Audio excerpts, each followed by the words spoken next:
Hey guys, tonight we're diving into something that'll probably make your skin crawl a little, not from horror, but from recognition. Because sometimes the most painful betrayals don't happen in dark alleys or behind closed doors. They happen under fluorescent lights in a hospital waiting room while your name is being ignored on the list. You probably won't survive this story without feeling a little anger or maybe a strange cold empathy for the person I used to be. So before you get comfortable, take a moment to watch the video and subscribe, but only if you really like what I'm doing here. Now turn off the lights, maybe turn on the fan for some soothing noise, and let's comfortably embark on tonight's journey. The waiting room smells like disinfectant and instant coffee. The walls are a tired shade of pale green, the kind that tries too hard to calm people down, but only makes them feel more anxious. I sit clutching my chest, my hand pressing against that small ache that's been growing since last night. I told myself it was indigestion, that maybe I'd eaten something bad, but when the pain crawled up my neck this morning, I knew it was something else. I drove here alone, parked crookedly, and walked in without makeup, without a plan, just fear and a cardigan. The receptionist barely looked up when I told her my name. "Take a seat, we'll call you." That was 45 minutes ago. Since then, I've watched at least 6 people go in before me, one with a sprained wrist, another just here for a routine checkup. Every time a name echoes through the speaker, I straighten up, but it's never mine. There's this unspoken hierarchy in hospital waiting rooms. Those who look important get seen first. Those who look quiet, tired, maybe too polite, they wait. People still debate whether healthcare bias is real, but I can tell you firsthand it breathes right beside you. A man across from me coughs loudly. A nurse rushes to him immediately. When I try to wave her down, she gives me that stretched, practiced smile that nurses wear when they're already tired of being kind. "Someone will be with you soon," she says, but her voice is already fading as she turns away. I look at the clock. 2 hours now. The pain is dull but steady, like a hammer tapping gently, refusing to stop. There's something humiliating about waiting while your body misbehaves. You start to question yourself. Am I overreacting? Do I deserve to be here? I remember reading once that in some cultures people believe illness is shame, not suffering. A punishment for not taking care of yourself or your family. My mother used to say, "Don't be weak in public, they'll think you're fishing for pity." Maybe that's why I stay quiet. Maybe that's why no one notices. A toddler starts crying near the corner. His mother looks exhausted, scrolling on her phone, pretending not to hear. I smile at the boy to distract him, but he just stares wide-eyed, curious, a little scared. Funny thing about kids, they can sense pain even when adults ignore it. He points at me, whispering something to his mom, but she pulls him close and says, "Don't bother her. If only she knew how much I wish someone would bother me." By the 3rd hour, the edges of the room begin to blur. My palms are slick, my breathing shallow. I finally stand wobbling a little and walk up to the counter again. The receptionist doesn't look up. "Ma'am, please take a seat. We'll call you soon." Her nails click on the keyboard, perfect and red. I lean closer. I think I'm going to faint. She sighs, waves vaguely at the nurse's station. "Someone will be with you," but no one comes. When I sink back into the chair, I catch a glimpse of myself in the reflective glass of the vending machine. My face looks older than it did this morning. There's sweat on my temple and fear in my eyes. It's funny how invisible you can become once people decide you're not urgent. I once read that the average ER wait time in this city is 3 hours, but no one writes about how those hours feel when you're alone. I think about my daughter who hasn't called in months.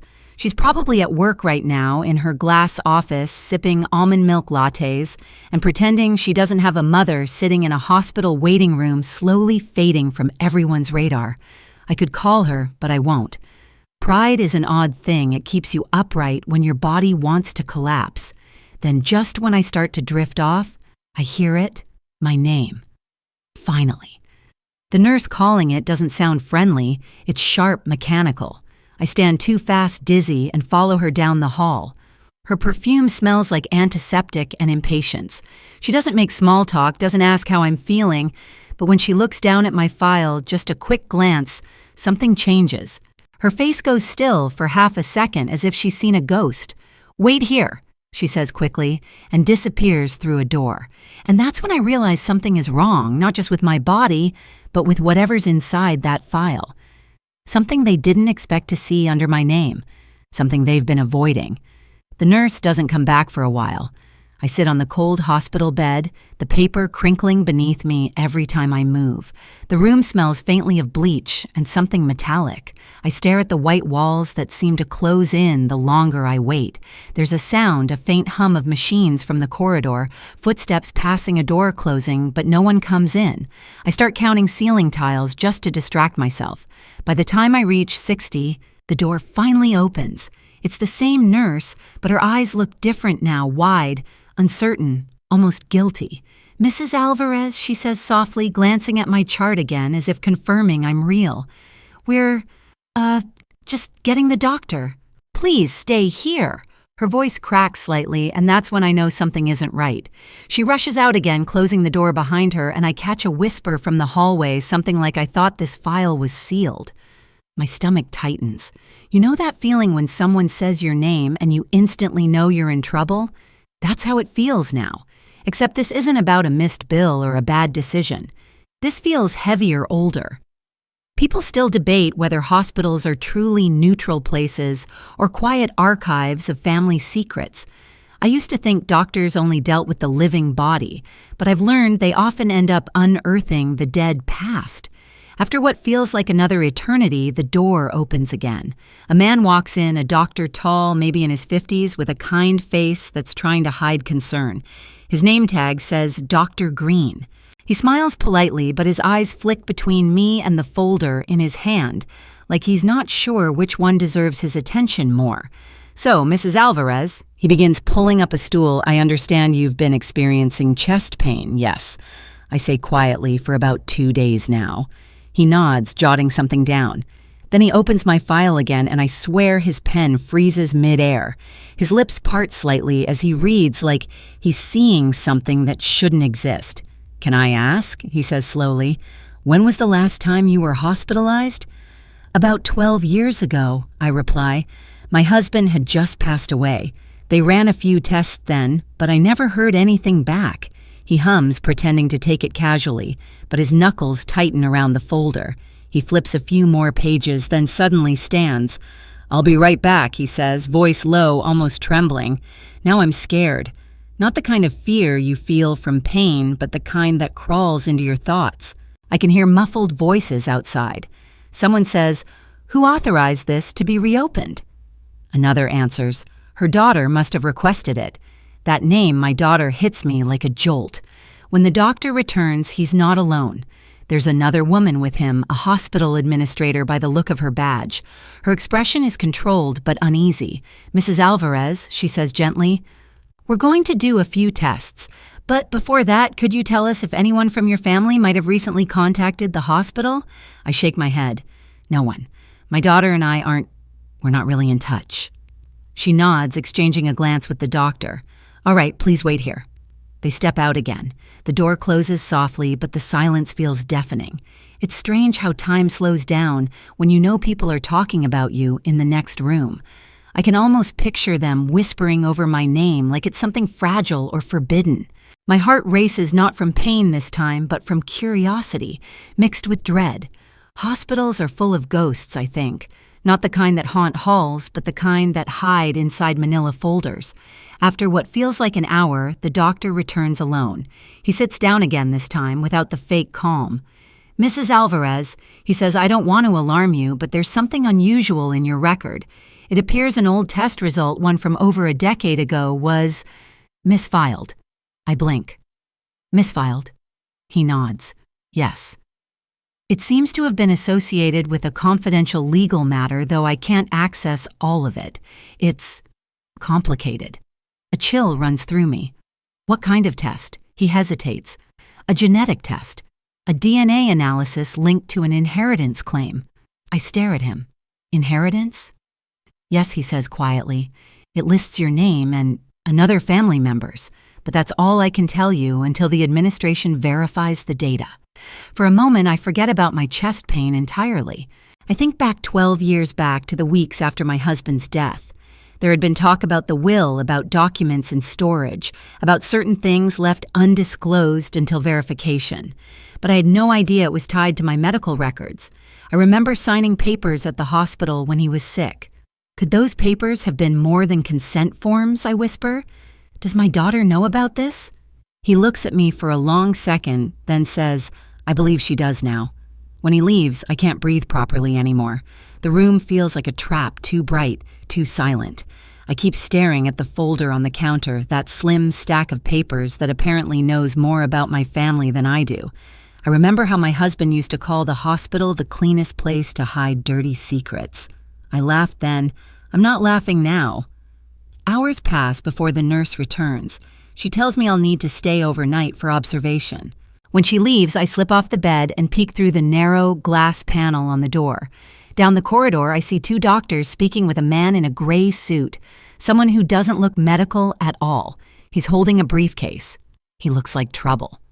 Later that evening, as the sky outside turns the color of cold ash, the nurse returns again with a cup of tea. Her hands shake a little as she sets it down. Are you all right, Mrs. Alvarez? She asks softly. I will be, I say. But tell me something. When you saw my file earlier, why did you look so shocked? She glances around nervously. I can't really say, she stammers. It's just, your name was on a restricted list. We don't usually get those in the general wing. Restricted list, I echo. She nods quickly. I shouldn't have even said that. Then she rushes out again. That night, I barely sleep. The monitor beside me beeps rhythmically like a clock, marking time in slow motion. My mind replays everything: the doctor's hesitation, the nurse's whisper, the mention of inheritance. Somewhere in those files lies a truth I was never meant to see. Funny, isn't it? Families argue for years about who deserves what, who gets the house, who gets the ring. But they never imagine the real secret might be locked inside a hospital drawer. People still debate whether the dead can keep secrets, but I'm starting to think my late husband found a way, and I can feel it. This story isn't about my heart anymore. It's about the heart of my family.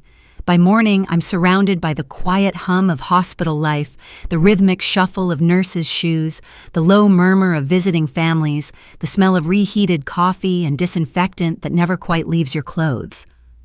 A new nurse comes in to check my vitals.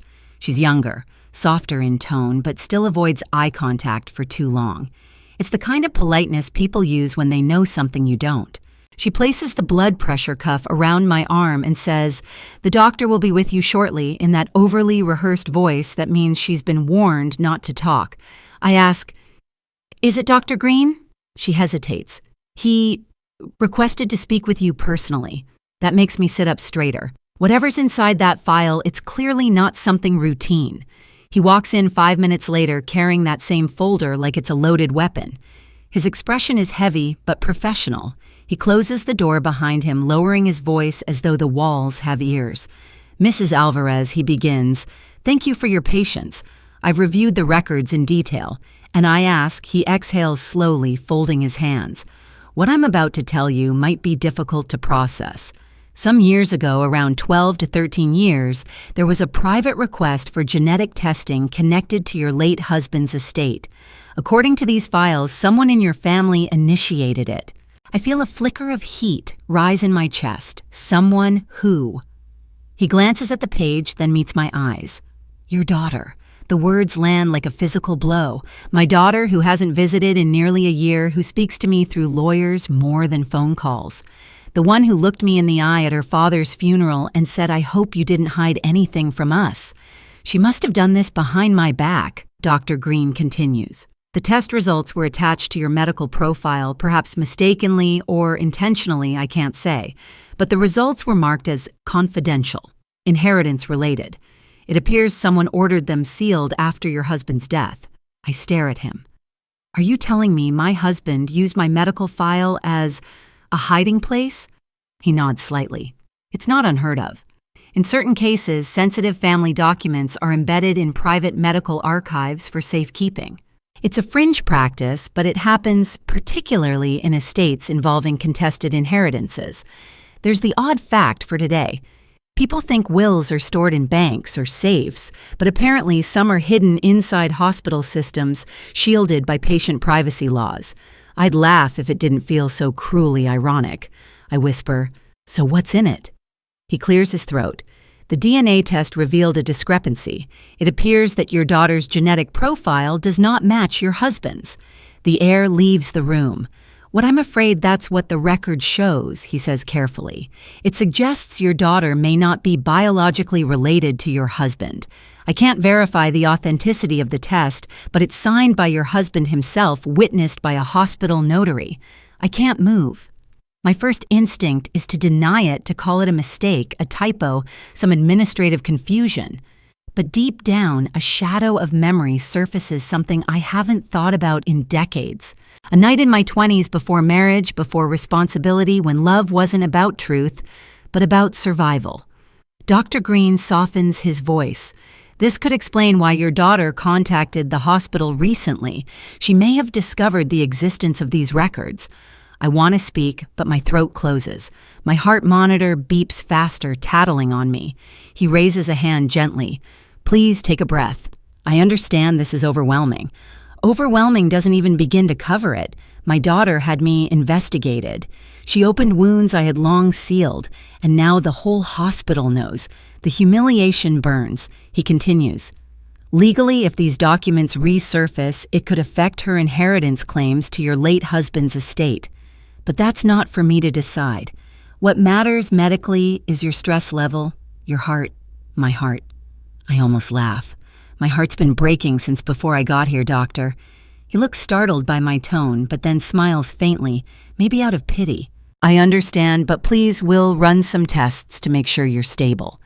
When he leaves, I sit there staring at the wall, hands trembling. The truth doesn't feel liberating, it feels like a punishment. I think about my daughter again, the coldness in her voice, the rehearsed civility in every message she sends. I wonder if she already knows the results. At noon, my phone vibrates on the bedside table. Unknown number. I answer it. "Mom."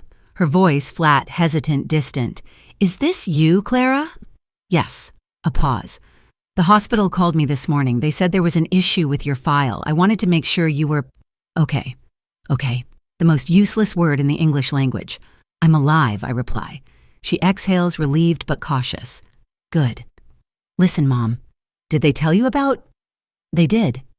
Silence. A deep, heavy silence. Then she says, "I didn't mean for it to come out this way. I just needed answers. You always avoided talking about Dad's estate, about the money, about me." I grip the phone tightly. "Clara, what did you think you'd find? That I forged your father's signature? That I stole something from you?" Her voice cracks. I didn't know what to think anymore. There it is, the confession beneath the guilt. She doesn't trust me. Maybe she never did. I almost tell her the truth, the whole truth, but something stops me. Maybe pride. Maybe love twisted into self-preservation. "Clara," I say softly, "your father loved you no matter what any file says. That's what you need to remember." She doesn't answer right away. I hear muffled crying. "Mom, did you know?" I close my eyes. "It doesn't matter now. Doesn't matter." She repeats, her voice trembling. "You kept this from me my entire life. Do you understand what that means? I want to tell her I was young, scared that her biological father disappeared before she was even born.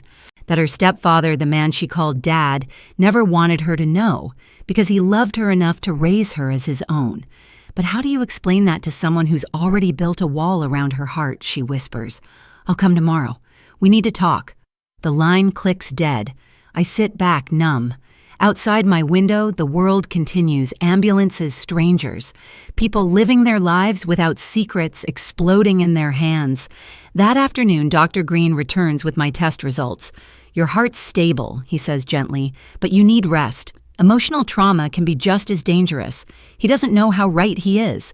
Emotional trauma doesn't just break hearts, it rewrites them. When he leaves, I lie down staring at the ceiling. I think about how fragile truth really is. People still debate whether honesty heals or destroys families. I'm starting to believe it does both. As the monitors beep softly, I close my eyes and whisper to myself, "Tomorrow then." Tomorrow, the truth walks through that hospital door wearing my daughter's face. The next morning comes wrapped in gray light and the smell of hospital oatmeal, thick, lukewarm, tasteless, the kind that sticks to the spoon in your throat. I barely touch it. My mind is too restless, circling around Clara's voice from last night like a vulture around something wounded. She said she was coming today.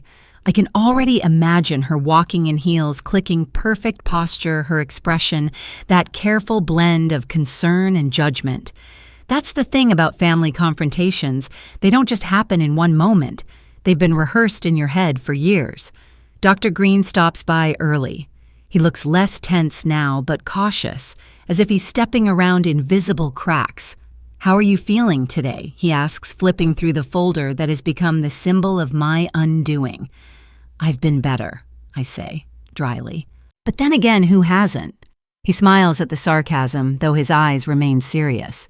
"I wanted to let you know that hospital administration has reviewed your file. They confirmed it was sealed by a court order 12 years ago following your husband's death. Someone, likely a legal representative, must have requested it be reopened recently. Let me guess." I mutter my daughter. He nods gently.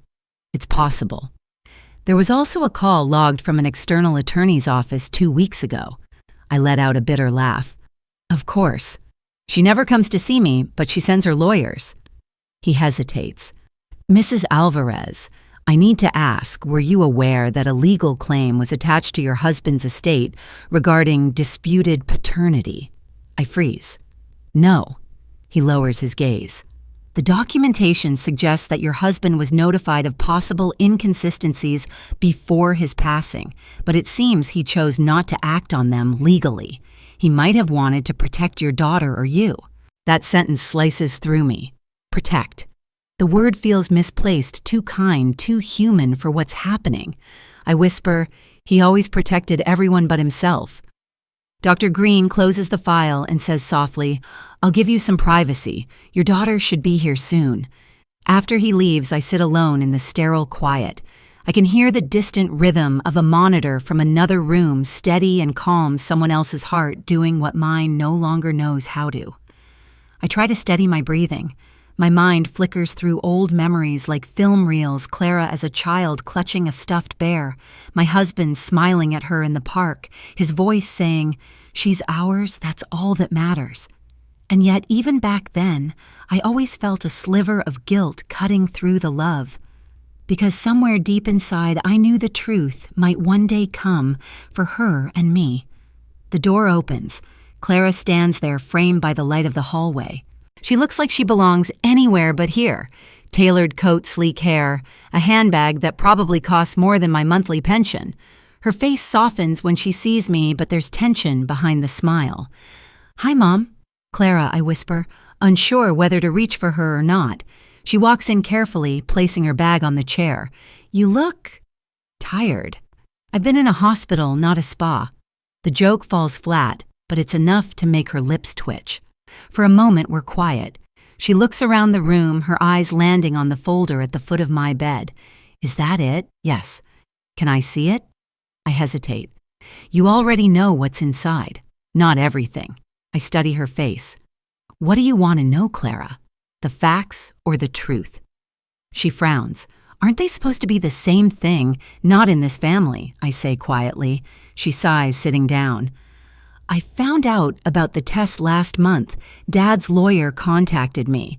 He said the hospital kept a sealed file tied to his will. I thought it was about money, but then I saw my name in a genetic report. At first, I didn't believe it. I thought it was a clerical error. But when I confronted the lawyer, he told me that Dad had requested it be sealed to protect us both. Us both, I echo. He always did love symmetry." Her jaw tightens. "You knew, didn't you?" "Yes." She laughs bitterly. "All these years you let me believe a lie. I let you believe in love," I say softly. "And maybe that's worse, I don't know anymore." Her eyes glisten. "So who was he, my real father?" The question I've feared for decades. "A man I met before your father. I was young, stupid, desperate to feel seen. He disappeared before you were born. Your father knew when we married. He forgave me." "Forgave you?" she repeats, almost shouting. "You think that's what this is about?" Forgiveness? You've let me live my whole life as a fraud? The heart monitor beeps faster. I close my eyes, willing myself to stay calm. Clara, please. You're not a fraud. You're my daughter. That's the only truth that matters. She stands pacing. You don't get to decide what matters. Do you know what this means legally? The trust, the inheritance, Dad's company. It all changes. There it is, I say quietly. I was waiting for the real reason you came. She stops. That's not fair. No, I say, but it's honest. She stares at me for a long moment, then sinks back into the chair, trembling. I didn't come for money, she says weakly. I came because I needed to understand why you lied. I lied because I wanted to protect you from the same cruelty you're showing me now. I reply. Because love is rarely clean, Clara. It's messy and shameful, and sometimes it's built on silence. For a long while, neither of us speaks. I can feel her walls cracking, the anger softening, just enough for pain to leak through. She whispers, Did Dad ever tell you he planned to hide the file here?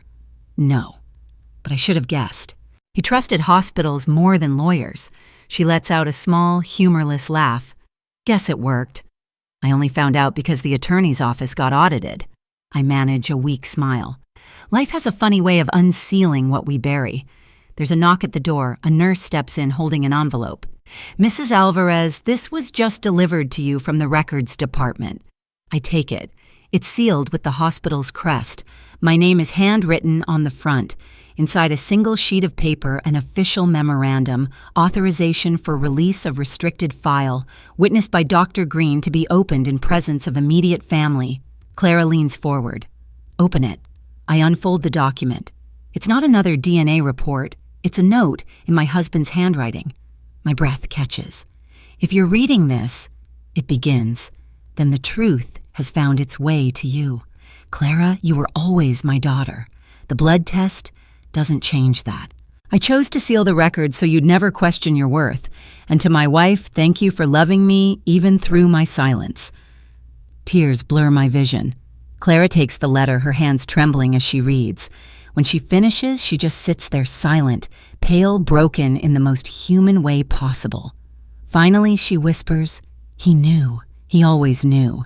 Yes, I say, my voice trembling, and he forgave us both before either of us asked for it. She leans against the bed, resting her head near my hand.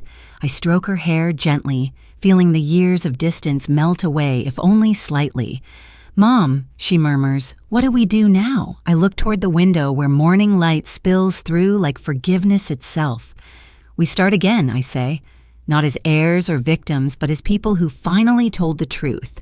People still debate whether truth heals or destroys families, but as I hold my daughter's shaking hand, I realize it can do both at the same time. Afternoon light slants through the blinds, painting the room in narrow stripes of gold and shadow. Clara hasn't moved for a while. She just sits there quietly holding that letter like it's the last fragile piece of our family. Every few minutes she wipes her eyes and stares out the window, and I can almost see the little girl she used to be, the one who clung to my hand at the playground and asked if love ever ran out. I used to say no. Now I know it does unless you learn to refill it with forgiveness. Dr. Green returns, tapping softly before entering. His gaze moves between us, sensing the shift in the air. I see you've opened the memo, he says. Gently, yes, I reply. And it seems my husband still has a way of speaking from the grave. He nods.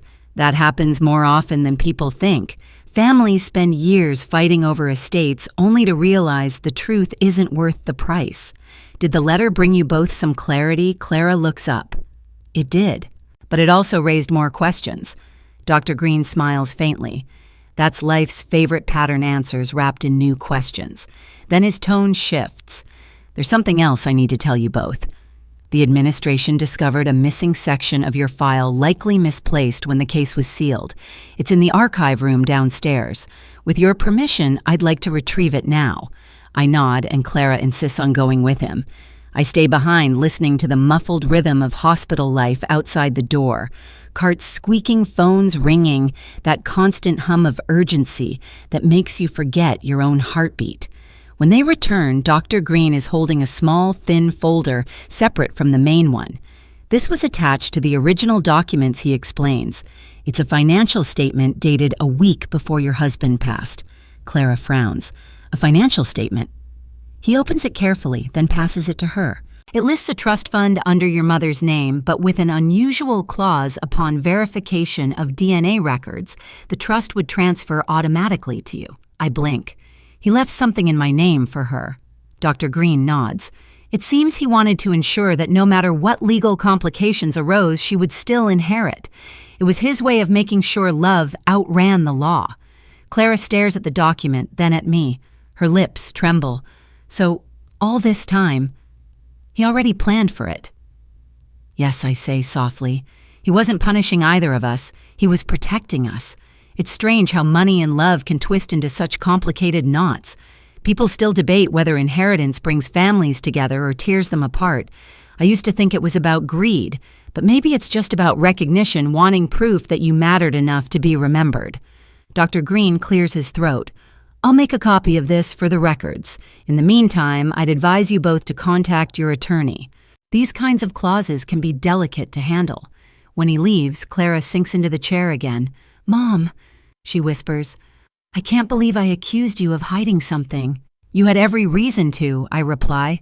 I did hide something. I just didn't realize the secret wasn't mine to keep, it was your father's. She reaches for my hand. I've been so angry for so long. After Dad died, I blamed you for everything, his business troubles, the distance, the silence.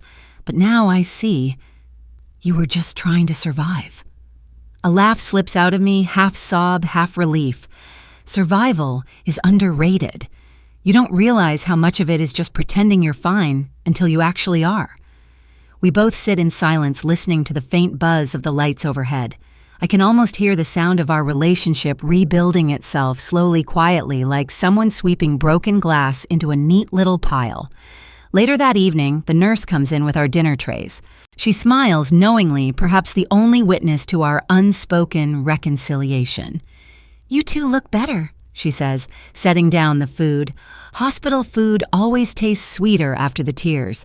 Clara chuckles softly, the first real laugh I've heard from her in years. That's probably the salt from crying, she says. The nurse laughs too. Maybe so, but it's still progress. After she leaves, Clara and I eat together in peace.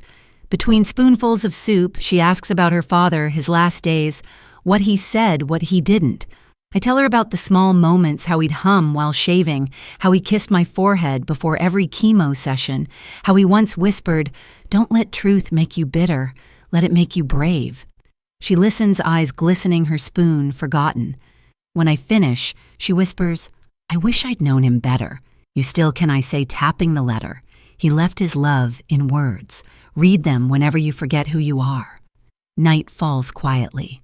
The hospital grows still, save for the soft shuffle of night shift nurses.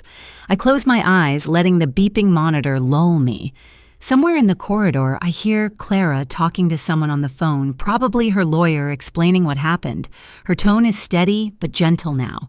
Not combative, not cold, just human. When she returns, she sits by my bed, scrolling through old photos on her phone, pictures of us from years ago. Birthdays, road trips, Sunday lunches. Look at this one, she says, showing me a picture of us in the kitchen covered in flour, laughing over a failed batch of bread. I don't even remember what we were laughing about. I do, I smile.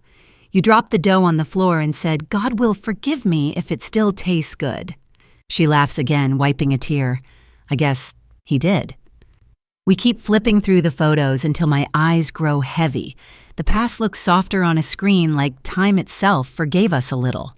Before turning off the light, she leans in. Mom, will you ever tell me his name? My biological father's. I hesitate. Maybe someday. But not because you need it, because you're ready to hear it. She nods, understanding. Okay. She squeezes my hand, and for the first time in years, the warmth doesn't fade. As the machines hum beside me, I realize something strange. My chest no longer aches. The pain that brought me here has dissolved into something lighter, something almost peaceful. Maybe the body knows when the soul finally lets go of a burden. People still debate whether truth kills or cures. I think it just resets the heart like a shock that wakes you up after too many years of pretending to sleep. And tonight, I finally feel awake. I wake up before dawn, the hospital still draped in that eerie silence that comes right before the world remembers it has to keep spinning. The faint hum of the air conditioner fills the room steady and cold. Clara's asleep in the chair beside me, her head tilted awkwardly against the wall, one hand still holding my wrist like she's afraid I'll disappear if she lets go. There's something unbearably tender about that, the way love comes back, not as fireworks, but as quiet persistence. The hallway lights flicker softly when a nurse peeks in to check the monitors. She smiles, notices Clara sleeping, and whispers, "She didn't leave your side all night." I noticed I murmur my voice rough from sleep. "Thank you." The nurse nods, adjusting my IV. "You know," she says, lowering her voice, "families like yours, they're the ones that remind me why I do this job. You'd be surprised how many people leave their parents here and never look back." I smile weakly. I used to think love was automatic, that it stayed no matter what. Turns out it needs maintenance, like a heartbeat. She laughs softly. "You'd make a good therapist." Then she leaves me with a wink, her sneakers squeaking down the hall. As the first rays of light cut through the blinds, Clara stirs awake. She blinks, squints, then smiles sheepishly. "Did I snore? Like a polite chainsaw?" I tease. She groans. "Ugh, figures." But there's warmth in her voice now, something new, fragile, real. I watch her stretch, remembering the little girl who used to crawl into my bed after nightmares. For a moment, the years of distance fall away. It's strange after all that anger and silence. Forgiveness feels like a muscle you forgot you had. It hurts when you start using it again, but then it moves. She glances at me. "Mom, I was thinking about the letter, about Dad's decision to hide it here. What about it?" "It feels like he knew this would happen," she says thoughtfully. "Like he predicted we'd find each other again because of it." I nod slowly. "Your father always believed that truth eventually finds its way home. He used to say secrets are like seeds, you can bury them deep, but one day they'll sprout when you least expect it." She smiles faintly. "That sounds like him." We sit in silence for a moment. Then she adds, "I called the lawyer last night. The trust transfer is still valid. They're reopening the estate paperwork." "Oh." She looks down nervous. "It means the inheritance is mine now, legally at least. And what do you plan to do with it?" Her answer comes quietly, almost embarrassed. "I want to share it with you." I laugh softly. "Oh, honey, I don't need that money. Keep it. Build something. Live." She shakes her head. "It's not about need. It's about fairness. You spent your life cleaning up everyone else's mess. Let me clean up this one." There's pride and humility in her voice, the kind that only comes from genuine remorse. I reach over and touch her hand. "If you want to honor your father, use it for something that lasts, something that isn't just ours." She nods slowly. "I was thinking of setting up a small foundation in his name, something for cardiac research or family health. He'd like that." "He would," I whisper. "And it would drive the gossiping cousins insane." She bursts out laughing. "Exactly." We both laugh until tears form again. Maybe that's the real miracle here, how laughter sneaks back in after grief, timid at first, then unstoppable. Around noon, Dr. Green returns for another checkup. He looks genuinely pleased to see us smiling. "You both seem lighter today," he says, scanning my chart. "How's the pain?" "Gone," I say, truthfully. "Turns out the cure was a confession and some bad oatmeal." He chuckles. "I'll note that down as a new treatment protocol." Then he adds more seriously, "There's one last thing, Mrs. Alvarez. When reviewing your file, I found a note attached to your husband's final medical entry. It's not legally binding, but it's personal. Would you like to read it?" Clara and I exchange a glance. "Go ahead," I say. He reads softly, almost reverently, "To my wife, if she ever ends up here again, remind her that the world is still full of small mercies. To my daughter, thank you for being the reason I kept fighting longer than I should have. Don't let grief make you strangers." He closes the file and looks up. "He must have known you'd both return here someday." My throat tightens. Thank you, doctor. He nods and leaves quietly. For a while, neither of us speaks. Then Clara whispers, "He really was the best of us." "Yes," I say softly. "He loved quietly but completely. That's rare." She sighs, brushing away tears. "You know I used to hate hospitals. Now I think I'll remember this place differently, as the place where we stopped lying to each other." She smiles. "Exactly." Later, as the afternoon fades, I decide to walk a little. Clara insists on holding my arm as if I'm made of glass. We stroll down the corridor past other rooms filled with stories, some beginning, some ending. The smell of sanitizer, the soft beep of monitors, the faint laughter from the nurse's station, all of it blends into one strange symphony of life continuing. We pass a waiting room where a young woman argues on the phone, tears streaking her face. Her voice cracks. "No, I'm alone. No one's coming." For a moment, I see myself in her 12 hours before sitting helpless while everyone looked away. I want to tell her it gets better, that sometimes being ignored is what leads you to the truth. But she wouldn't believe me now. No one does until it happens to them. When we return to my room, Clara helps me sit. "You okay?" "I'm fine," I say, smiling, just thinking about how strange it is that all this started with a little chest pain. She laughs softly. "Yeah. You came here for your heart, and somehow we fixed our whole family. Maybe they're the same thing I say. Maybe every broken heart is just a family matter in disguise." She gives me that look again, the one filled with reluctant admiration, the kind she used to give me as a teenager when she'd realize I was right about something but didn't want to admit it. "You should write that down," she says. "Maybe I just did." I smile. That evening, as the sky deepens to violet, she sits beside me, scrolling through her phone. "Mom," she says suddenly when you're discharged, "would you like to stay with me for a while? Just until you're fully recovered." The question hangs between us like a small miracle. I nod slowly. I'd like that. And just like that, something unspoken mends. The nurse comes in to check my vitals again. "Heart rate looks good," she says cheerfully. "Looks like you're on your way home soon." Home. The word feels different now. For the first time in years, it sounds like a place I might actually want to return to. People still debate whether forgiveness is earned or given freely. Maybe it's neither. Maybe it's inherited, the final gift from those who loved us despite the lies.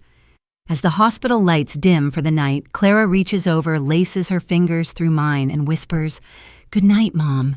And for the first time in a long time, I believe it really is. The day I'm discharged, the world outside feels brighter than I remember. Maybe it's just the contrast after days of fluorescent lights and antiseptic air. But even the city's chaos feels strangely beautiful. The honking cars, the smell of coffee from the street vendor, the chatter of strangers moving with purpose. Clara insists on driving me home herself, and for once, I don't argue. She holds the car door open with a mix of protectiveness and guilt, and I let her. Sometimes letting someone care for you is the only way to teach them what love really means. As we drive through the familiar streets, I notice how everything looks both the same and slightly older. The corner bakery is still there, though the sign is faded. The park where we used to feed pigeons now has a sleek new playground. Time has been doing its quiet renovations while we were busy surviving. I turn to Clara. "How's your office?" I ask, trying to sound casual. She laughs softly, still full of people pretending they know what they're doing. I smile. "You're one of them, of course," she says, glancing at me with a grin that's half apology, half pride. The trick is to pretend with confidence.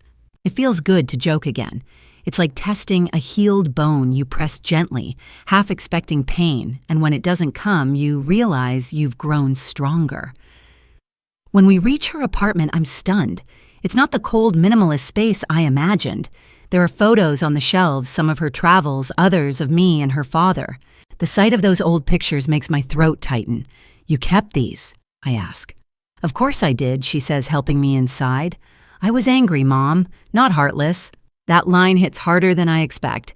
Anger and love really do live next door to each other. Most people don't realize how thin that wall is until it breaks. She shows me the guest room, fresh sheets, sunlight streaming in a vase of flowers on the table. "I wasn't sure what kind you liked. so I just picked something cheerful," she says. "They're perfect," I whisper, "because they are. It's been years since anyone prepared something for me without expecting anything in return." Over the next few days, life finds a quiet rhythm. Clara works from home in the mornings, tapping away on her laptop while I sit by the window drinking tea and reading. In the afternoons, we talk slowly, cautiously at first, like two people relearning how to speak each other's language. She asks about her childhood, the years before her father's illness, my own parents. I answer honestly, no longer editing the past to make it sound prettier. One evening, she brings up something unexpected. "Mom, do you think Dad was right to keep that secret hidden all these years?" I take a deep breath. I think he did what he thought was merciful, but mercy and truth rarely walk hand in hand. People still debate which is more moral to protect with a lie or destroy with honesty. She nods thoughtfully. "I used to think truth was always the answer. Now I'm not so sure. Truth is medicine," I say. "It heals, but only if you take it when you're ready." She leans back in her chair, eyes distant. "You know, I told my lawyer I want to close the inheritance case quietly. No court hearings, no statements, just final paperwork. I don't want Dad's name dragged through anything ugly." I smile faintly. That's a wise choice. Maybe she says smiling. Or maybe I'm just tired of fighting ghosts. That night I can't sleep. The apartment is too quiet. I walk into the living room where moonlight spills through the window, silver and soft. On the coffee table sits the folder, the one Dr. Green handed me before we left. I open it again, not out of curiosity, but out of a strange gratitude. Those pages destroyed and rebuilt us at the same time.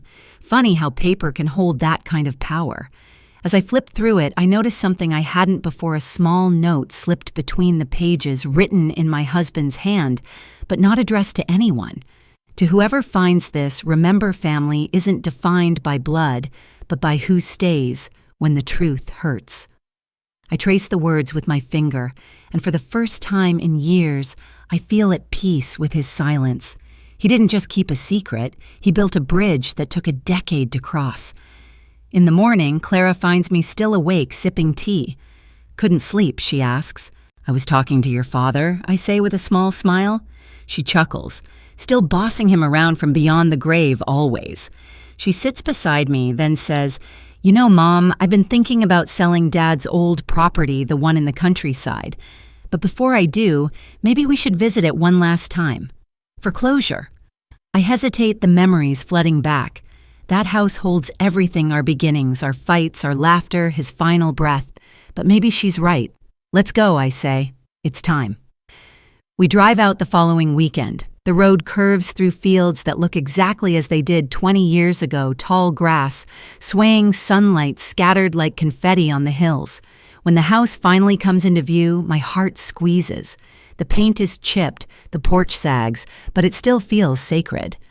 Inside, dust coats the furniture like time's fingerprints. Clara opens the curtains, letting light pour in. "It's smaller than I remember," she says. "That's because you grew," I reply. We move through each room quietly, ghosts in our own memories. In the kitchen, I find the spot where we used to mark her height on the doorframe. The pencil lines are still there. I run my hand over them. "You were always in a hurry to grow up," I say. "I just wanted to reach the top line," she whispers. "That was your father's height." She smiles sadly. "I guess I made it in my own way." In the attic, we find a box labeled "Family Papers." Inside are old photos, letters, and one dusty cassette tape. Clara blows the dust off, squinting. It's labeled "For Later." "Do you think it's his voice?" I say softly. We drive back to the city in silence, the cassette resting between us like a fragile relic. When we play it that night, the room fills with his voice. Warm, steady, unmistakably him. "If you're listening," he says, "then the years have done their work. Don't waste them fighting over the past. Build something better. I love you both." Clara covers her mouth, crying. I reach for her hand, my own tears finally spilling. That night, we sit together in the dark, listening to the tape again and again. Not because we need the words, but because we finally understand them. People still debate whether forgiveness is an act of strength or surrender. I think it's both. It takes strength to surrender to love after everything's been broken.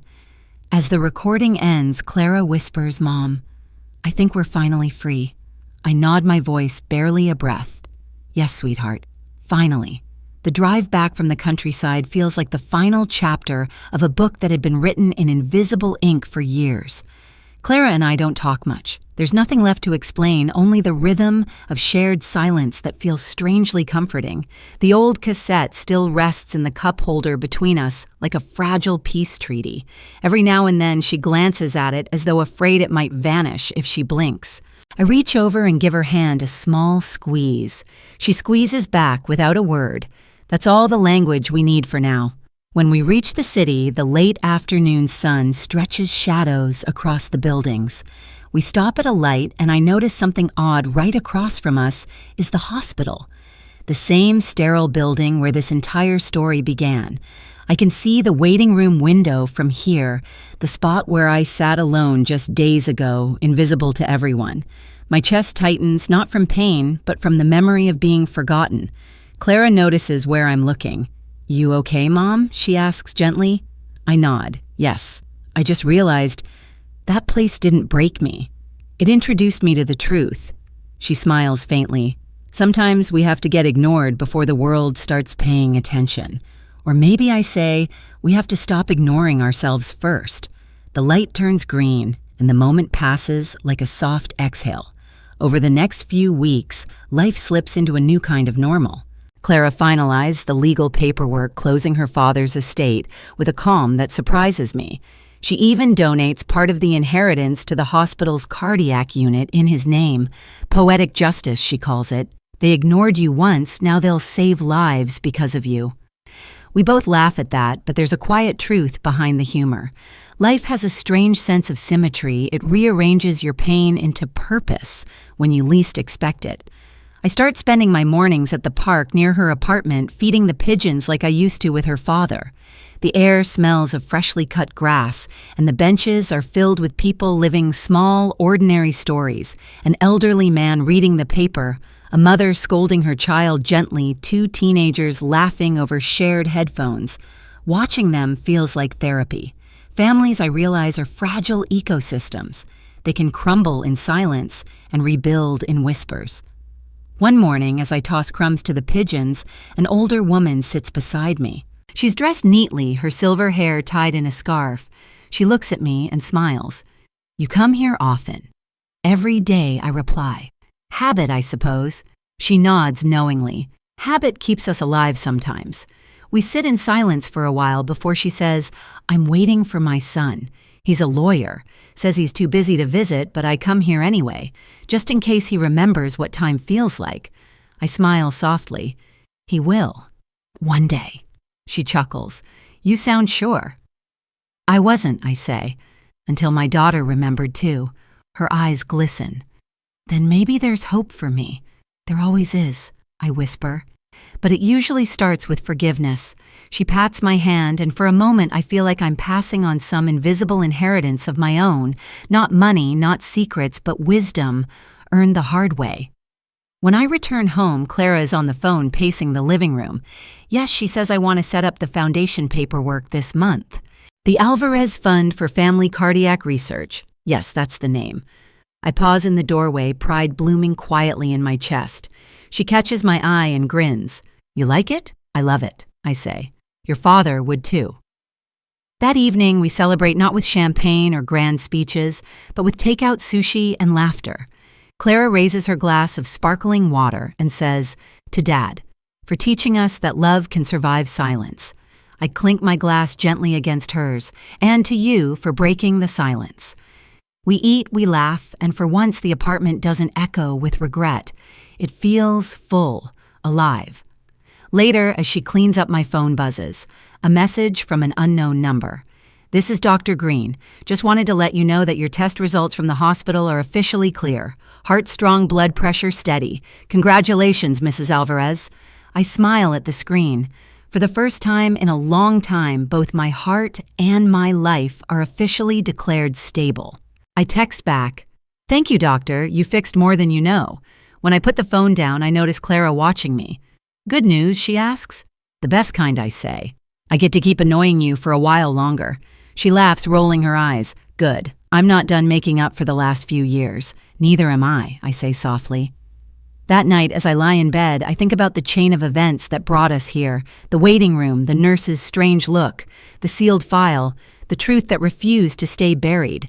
It's funny how life can reroute itself through chaos, how pain can become the GPS that leads you home. Before I fall asleep, I whisper to the dark, "Thank you, not sure if I'm talking to my husband, the doctor, or the universe itself. Maybe all three." The next morning, Clara tells me she's booked a meeting with the hospital board to discuss the foundation. "They want you to come," she says. "Me?" I raise an eyebrow. "Why?" "Because you're the reason it exists. And because people listen to stories more than statistics. So I go. I sit at the long table surrounded by doctors and administrators. They're polite professional, but I can tell they expect a brief, safe speech. Instead, I tell them the truth, the real story, about the day they ignored me, the hours I sat waiting, and how that neglect unearthed the secret that nearly destroyed my family, but also saved it. When I finish, the room is silent. One of the younger doctors wipes her eyes. Dr. Green smiles faintly from across the table. "Thank you, Mrs. Alvarez," he says. "You've just reminded us why compassion is the first prescription we should ever write." On the drive home, Clara reaches over and turns on the radio. It's playing an old song her father used to love. She hums along softly, her voice trembling but sweet. I close my eyes and listen. The pain is gone now, replaced by something deeper, warmer. People still debate whether destiny is written by chance or choice. But as I sit beside my daughter, our hands resting near the cassette player that once carried my husband's voice, I decide it doesn't matter. What matters is that we showed up, that we kept choosing each other even after the truth came knocking. And somehow, that feels like the only kind of miracle that ever really lasts. It's been 3 months since the day in the hospital. Sometimes I wake up still expecting the smell of antiseptic and the beep of monitors, but instead there's sunlight through soft curtains and the quiet rhythm of a life that has finally exhaled. Clara makes coffee every morning now, strong and dark, the way her father liked it, and we sit together before the day begins, no longer rushing, no longer pretending we don't have time. The silence between us has changed texture. It's no longer sharp. It's gentle, like the pause before a shared laugh. The Alvarez Fund has become real. Clara threw herself into it with a kind of passion I hadn't seen in years. She tells me stories about the first families they've helped, how a single mother managed to afford her child's heart surgery, how an elderly man finally got the pacemaker he'd waited months for. Dad would be proud, she says often. I think he already knows. One afternoon, we're sitting in her office, surrounded by boxes of paperwork and hospital brochures. She's on a call with one of the doctors while I sort through envelopes. Among them, I find a small cream-colored letter addressed to Mrs. Alvarez. The handwriting looks familiar, elegant, old-fashioned. When Clara hangs up, I hand it to her. "Did you write this?" I ask. She shakes her head. "No, but that's Dr. Green's handwriting." We open it together. Inside, a short note reads, "Dear Mrs. Alvarez, while reviewing the archive for the foundation, we found one last sealed envelope attached to your husband's records. I thought it best to send it directly to you. Please handle with care. Dr. Green." My hands tremble slightly as I unfold the second envelope inside. It's yellowed with age, sealed with a thin layer of wax. Clara watches me, her breath held. I break the seal carefully and unfold the letter. It's from my husband. Again. But this one feels different, less like a confession, more like a farewell. "My dearest, if this ever reaches you, it means time has done its job. I've kept one more truth hidden, not out of fear, but love. When I learned the truth about Clara's birth, I wasn't angry. I was relieved. Because she wasn't my blood, but she was my choice. And choice is a stronger bond than biology. I left this letter here because I knew you'd come back one day, maybe not for medicine, but for closure. If you're reading this, promise me one thing: stop blaming yourself. You gave her life twice, once in birth, once in truth. That's more than most parents ever manage. Love always, Daniel." I can't speak for a long time. The words hit something deep and sacred. I fold the letter, slowly pressing it against my chest. Clara reaches out, her eyes shining. "He loved you so much, Mom, and he loved you," I whisper. "More than you ever knew." She smiles through her tears. Then I guess we both got lucky. Later that evening, we decide to visit the hospital again, not as patients, but as guests. Dr. Green greets us in the lobby, his eyes kind as ever. "I'm glad you came," he says. "We've dedicated a new wing for the foundation. Would you like to see it?" We follow him down a polished corridor. The walls are lined with small plaques of donors' names.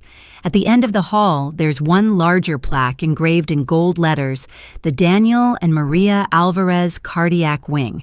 My knees nearly give out. Clara slips an arm around me. Dr. Green smiles softly. "We thought it was fitting.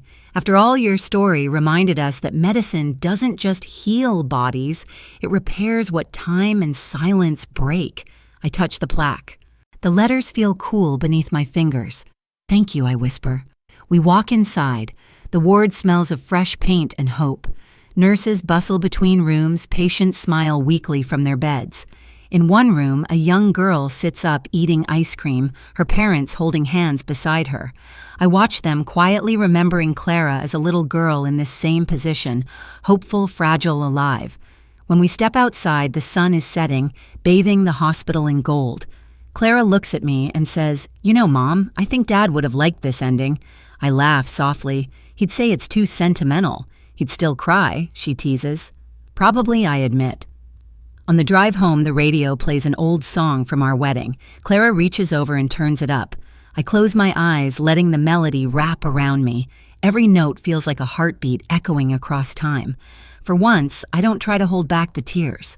That night, Clara stays up working in her study while I sit by the window in my room, the letter still beside me. I think about how much has changed since that first night in the waiting room, the pain, the confusion, the shame. None of it feels like punishment anymore. It feels like a long journey back to myself. I open the window, letting the night air in. Somewhere below, a siren wails faintly, then fades. The city hums like a living organism, unaware of the small miracles happening in quiet apartments like ours. People still debate whether redemption is something we earn or something we stumble into. I think it's both. I didn't plan to find forgiveness in a hospital hallway, but somehow it found me. I take a deep breath, whispering into the night, "Thank you, Daniel." And for the first time, I mean it, without pain. When Clara finally comes to bed, she pauses at my door. "Mom." "Yes, I was thinking, maybe we could go back to the countryside house again. Fix it up. Make it a retreat for families in recovery. You know, a place where people can rest after heart surgery." My chest swells with emotion. "That's beautiful." She smiles. "It'll be called the House of Second Chances." I laugh softly. "Fitting. That's what this family turned out to be." She nods, eyes warm. "Good night, Mom." "Good night, darling." When the door closes, I look down at the letter one last time and whisper, "See, my love? She's fine. We both are." The city lights flicker outside, and for the first time in decades, I feel completely still. It's been almost a year since that first hospital visit, and sometimes it still feels like a dream, one that began with pain and ended with peace. I walk slower now, but with purpose. My heart no longer trembles with fear when I wake up. It beats steadily, reminding me that even after everything, life continues in small, precious ways. The Alvarez Fund has grown beyond anything we imagined. There's a small office downtown now, and once a month I volunteer there, answering phones, comforting families who come in trembling, confused, desperate. It's strange, isn't it? The same kind of desperation that once sat inside me now feels familiar enough to guide others through. When they ask how I understand so well, I just smile and say, "I was once in your seat." Clara runs the foundation with a grace that makes me proud. She's learned to be softer without being weak, compassionate without losing her edge. I watch her handle donors, patients, lawyers, all with the same quiet fire her father had.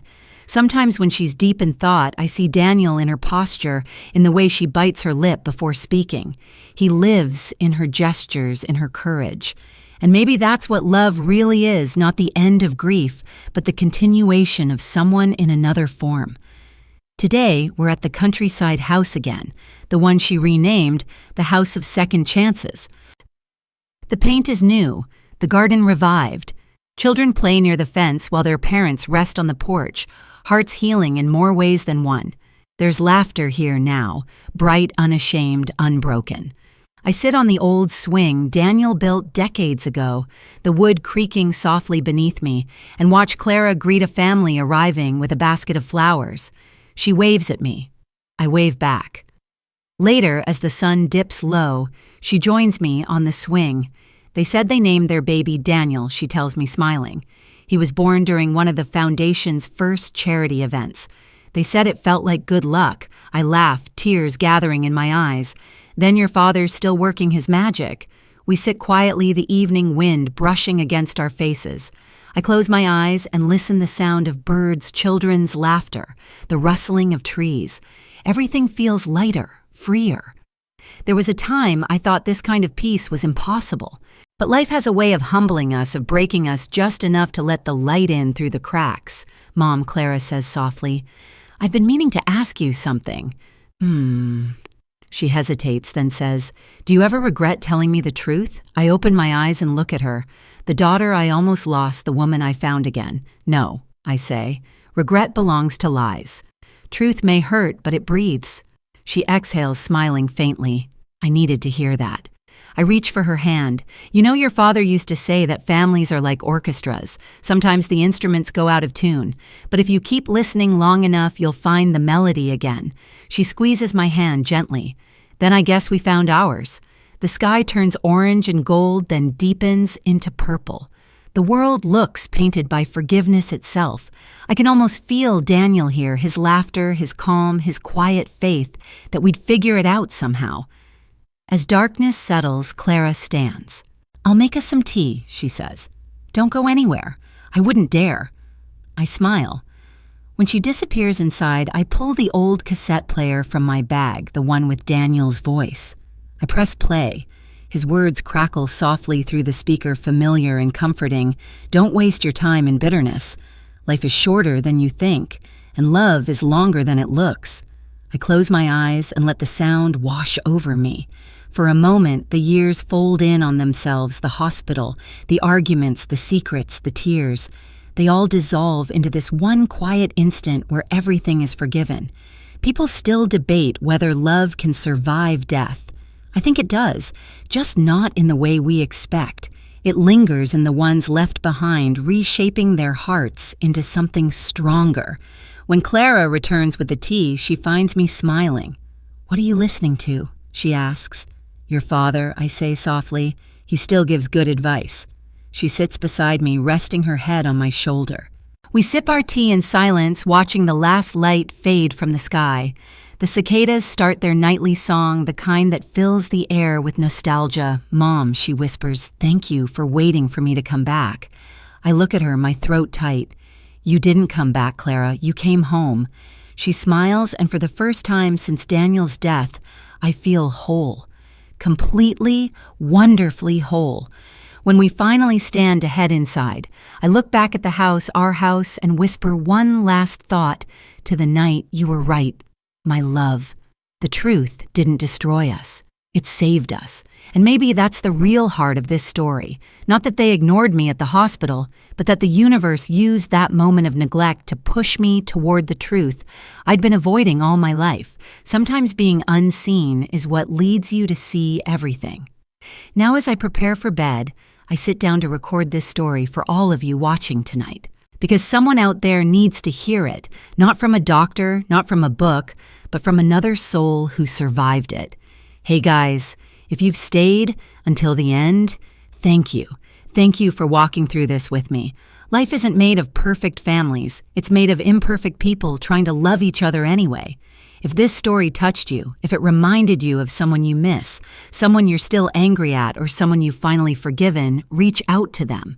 Do it before it's too late. And before you go, don't forget to like, comment, and subscribe. But only if you really mean it, because the stories we tell here aren't for views. They're for healing. Good night, my friends. Wherever you are, may your truth find you gently.